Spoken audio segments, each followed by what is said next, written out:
As Doctors Without Borders enter the last 2 years of their stay in Beira in Mozambique, one of the beneficiaries of the humanitarian work has lamented the fact that the Good Samaritans will soon be packing up and leave. Juliana Binda, a 48-year-old mother of one, lived with constant illnesses. She was admitted to Beira Central Hospital and diagnosed with advanced HIV. She says had it not been for the intervention of Doctors Without Borders, she wouldn't be alive. We now leave you with that report. Good night. Started taking her medication 5 months ago, and she says she feels much healthier. She has encouraged those who find themselves in the same position to visit healthcare facilities to seek help and not just rely on traditional medicine. O agradecimento é esse conselho que ele dá dar, porque tem outra pessoa também estou a ver. Não percebi?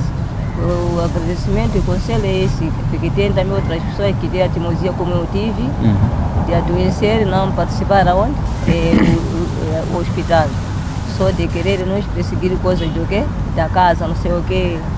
O agradecimento dele é esse. Se tem também outra pessoa que está em dificuldade, ok? É melhor aproximar aonde?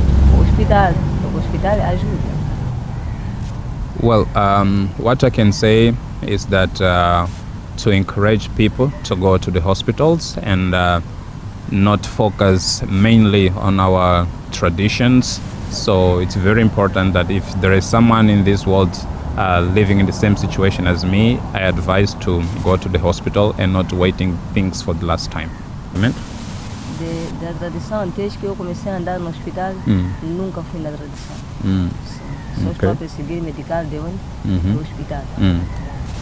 Well, since I started medication at the hospital, I never mixed with any kind of tradition, so I'm still focused on hospital. However, Binda is but one of the many HIV-positive patients who have to navigate the stigma of being infected with the HIV virus. Antonio Tamgoni says his former employer did not even give him a choice of choosing between keeping his job or getting treatment. He says that choice was made for him. Deu emprego. Eu quando cheguei lá, eu apresentei o meu caso, falei com ele, ele disse que não havia problema. Então, como eu era fiel da armazém, ele disse que não tinha ninguém para substituir. Eu tinha que fazer 2 turnos, né, no serviço. Então, para mim, ficava difícil para eu sair, para eu ir para aqui, para a cidade, para levar, para voltar. Ele me proibia, dizia para não ter condição amanhã, ia sempre adiando os dias, né, até eu começar a sentir a recaída. Então, no dia que eu saí, eu fechei as portas, vim para aqui, para o hospital, estava um bocado mal. Daí, quando eu voltei para entregar a chave, ele tinha perdido o emprego. Well, at the beginning, I exposed my case, and he said it was okay. As I was working in the warehouse, I was responsible in the warehouse. So, and I was working in shifts. So, a day it was 2 shifts. So, I could tell him that I want to go out to take the medications, and he would say tomorrow and tomorrow and tomorrow never came. So one day I felt really bad, and I decided to lock the warehouse and went to the hospital. So the day I returned to the warehouse to give him the keys, he said, no more chance for you. On the other hand, Atanasio Fazbe, a transgender activist, says to get treatment from local healthcare facilities, she had to master the courage to face the shame of being a transgender woman. Eles perguntavam, mas isso como é possível um homem ter uma infecção anal? Como? Por quê? Como é possível? O que aconteceu? Eles não tinham informação da homossexualidade, da orientação sexual. Era um mito naquela época. Era uma admiração bastante, em que aquela sala, todos os enfermeiros eram ligados para assistir e ver aquele caso. E por isso há um tempo que a população-chave, principalmente nos transgêneros, os HSHs, já não frequentavam mais os centros de saúde por causa dessa discriminação. E quando a pessoa ia para lá, a sala ficava cheia, porque um colega ligava para outro para viver. Aquilo era uma admiração bastante. So at the beginning, they were all surprised and could come up with questions like, how can a man have an anal infection? How did that happen? How is that possible? And with that, some people, transgender people, decided not to go to hospitals anymore.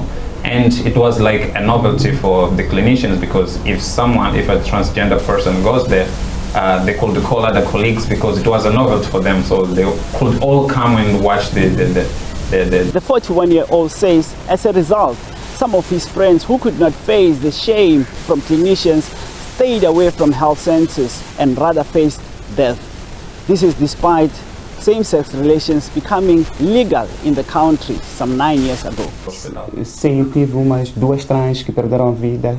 Eles foram ao hospital e fizeram o seu teste e pronto, deu positivo. E como dar seguimento? A pessoa não acreditava. Disse que não é possível eu ter um AIDS. Eu não irei ao hospital. Porque também era aquilo de vergonha, medo, que os próprios provedores de saúde podiam tirar a informação da pessoa que aquilo é positivo. Então, principalmente da mulher trans, era difícil de ir ao centro de saúde. Era aquilo de automedicar-se, ir à farmácia. Well, yes, I lost 2 friends. They went to hospital and they tested positive for HIV. And as they were afraid and shy to go to the hospital, so they did not go. And others opted to self-medication. They could just go to the pharmacy, get their medication and take the medication. Nyarazo Raposo, a Zimbabwean and the oldest of 4 siblings, says she arrived in the country in 2002 in search of better opportunities. She says she later started working as a sex worker, a job she says is still very difficult to do despite sex work being legal in the country. They are not, some are afraid, some are shy because of this discrimination and stigmatization. Even if they go to the clinic, some, you know, they are not, most of the nurses trained how to work with Q populations. They will just say, you bitch, what do you want here? So someone will be not comfortable. So if they are with me or any of the focal points, she thinks she will be free and comfortable. So she's free, or she can tell me the problems. If we get to the clinic, she'll be by my side. Then I'll represent the case on behalf of her. Some are Zimbabweans, they don't know how to speak Portuguese. Some are Mozambicans. Here we've got so many different mother languages. They don't know how also to speak Portuguese. And they're afraid of the nurses. So we are family breadwinners. So if someone loses their life, we just look back at the kids. So we have to look after each and everyone.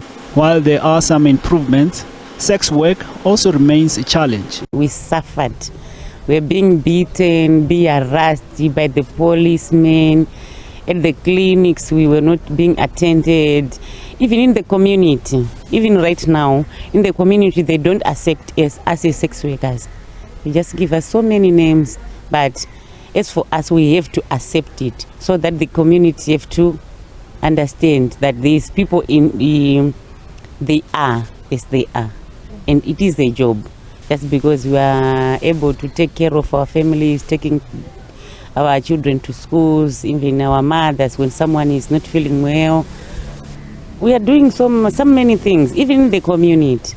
MSF operations responsible for Beira, Jesse Kurnukar, says while they have achieved most of their objectives in the last decade, there's still more they would have liked to have accomplished. What we are leaving behind is empowered key population who can take care of themselves and who can help each other in their health care as well as in the violence that they face. So they can support each other as well as report things and take care of themselves. So this is something we are leaving behind with key population as well as with advanced HIV patients. We are leaving some empowered patients with some health center that can be taking care of them earlier than they can before they fall sick and reach Beira Central Hospital in a very bad situation. So we are leaving that behind. One of the main things that we wanted to achieve for the key population was for them to have a CBO of sex workers or MSN, their own CBOs, but we could not achieve that because it was not easy to get them together and things. But these 2 years, we are not giving up. We will try till our end. With self-help group, we have started some self-help groups to get people together, and we hope that it will join and become a CBO in few years' time. But we have started the motion, but we could not do it in our time. MSF will be handing over their operations to a wide range of healthcare practitioners that they have trained in the last decade in Mozambique to continue with the legacy of reducing HIV and tuberculosis infections in the country, among others. Sipho Kekana, SABC News, Beira, Mozambique.